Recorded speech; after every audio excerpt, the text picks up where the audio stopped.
BJP নেতা শঙ্কুদেব পণ্ডার গাড়িতে হামলা। আপনাদের আরও একবার জানিয়ে রাখবো, বিজেপি নেতা শঙ্কুদেব পণ্ডার গাড়িতে হামলা। পূর্ব মেদিনীপুরে চণ্ডীপুরে বিজেপির মুখপাত্রর গাড়িতে হামলা। তৃণমূলের বিরুদ্ধে হামলার অভিযোগ বিজেপি।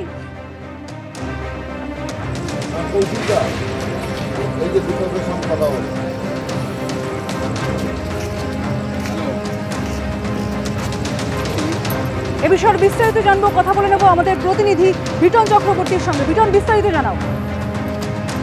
কর্মসূচিটা তোমাকে জানিয়ে রেখেছি, গতকাল দলীয় কর্মসূচি ছিল চণ্ডীপুর বিধানসভা এলাকায়। এই শঙ্কুদেব পণ্ডা বিজেপি নেতা, তিনি যখন দলীয় কর্মসূচি সেরে তিনি যখন এই চণ্ডীপুরে যেখানে বিজেপির পার্টি অফিস রয়েছে, বিধানসভা কার্যালয় রয়েছে, সেখানে দলীয় কর্মীদের সঙ্গে বৈঠক করছিলেন। তখন রাত্রি প্রায় 12:15 নাগাদ ঠিক সেই সময় অভিযোগ যে, এবং তার যে নিরাপত্তারক্ষীরা ছিল তারা ভেতরে একটি জায়গাতে তারা খাওয়া দাওয়া করছিলেন এবং শঙ্কুদেব পণ্ডার গাড়িটি কিন্তু পার্টি অফিসের সামনেই সেখানে দাঁড় করানো ছিল। অভিযোগ সেই সময় একটি বাইকে করে 3 জন আসে এবং অতর্কিতে তার গাড়ির ওপরে হামলা চালানো হয় এবং সেই সময় আওয়াজ পেয়ে নিরাপত্তা রক্ষীরা ছুটে এসে একজনকে ধরতে পারলো, বাকি 2 জন তারা পালিয়ে যায়। এরপরে কিন্তু শঙ্কুদেব পণ্ডা তিনি যেটা অভিযোগ করছেন যে এই গাড়ির উপর হামলা চালিয়েছে তৃণমূল আশ্রিত দুষ্কৃতীরাই, পরিকল্পনা করেই তার গাড়ির ওপরে হামলা চালানো হয়েছে। চণ্ডীপুর থানার পুলিশকে খবর দেওয়া হয়। চণ্ডীপুর থানার পুলিশ এসে কিন্তু ওই যুবককে সেখান থেকে তারা আটক করে নিয়ে যায়। তৃণমূলের বিপক্ষে এই অভিযোগ করা হলো, তৃণমূলের পক্ষ থেকে কিন্তু সেই অভিযোগ অস্বীকার করা হয়েছে। তো সুস্মিতা, বিটন তুমি আমাদের সঙ্গে থাকো। বিজেপি নেতা শঙ্কুদেব পণ্ডার গাড়িতে হামলা। পূর্ব মেদিনীপুরে চণ্ডীপুরে বিজেপির মুখপাত্রর গাড়িতে হামলা। তৃণমূলের বিরুদ্ধে হামলার অভিযোগ বিজেপি।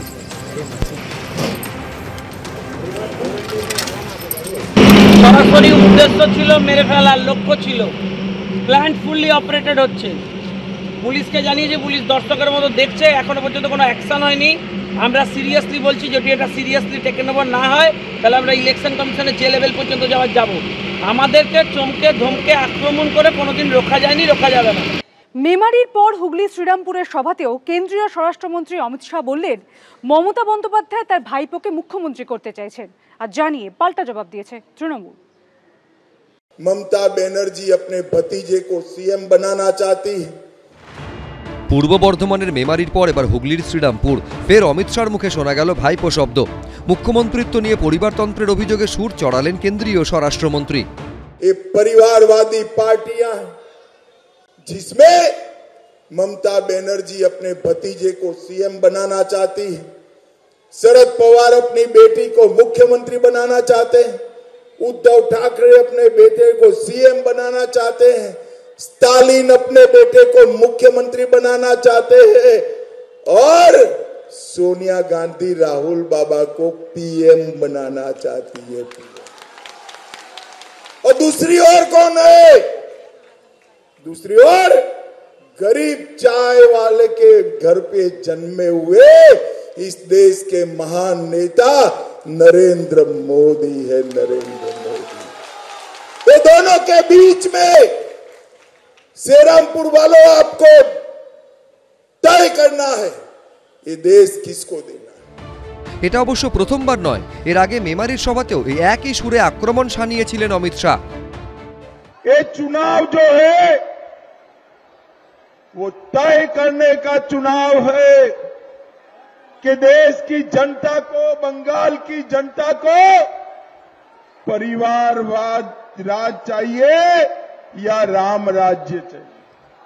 मुझे बताओ, आप भतीजे को सीएम बनाना चाहते हो क्या?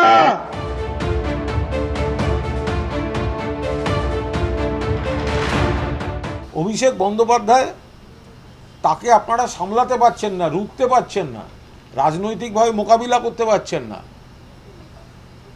তাকে রাজনৈতিকভাবে মোকাবিলা করতে না পেরে এমন সব আত্মঘাতী বিবৃতি দিয়ে বসছেন, এগুলোকে বলে সেম সাইড গোল। মমতা ব্যানার্জি তার ভাইপোকে নাকি মুখ্যমন্ত্রী করতে চান। কে বলছেন? অমিত শাহ। আমি বলছি, আজ থেকে 1 বছর আগে বলেছি, অমিত শাহ পশ্চিমবাংলায় শিন্ডে খুঁজতে চাইছেন। মমতা ব্যানার্জি কি বলছেন আর অমিত শাহ কি বলছেন আমার শুনে লাভ নেই। অমিত শাহ বলুন, মহারাষ্ট্রে যেমন শিন্ডে, পশ্চিমবাংলায় ওর শিন্ডে কে, তিনি মুখ্যমন্ত্রী কে হন।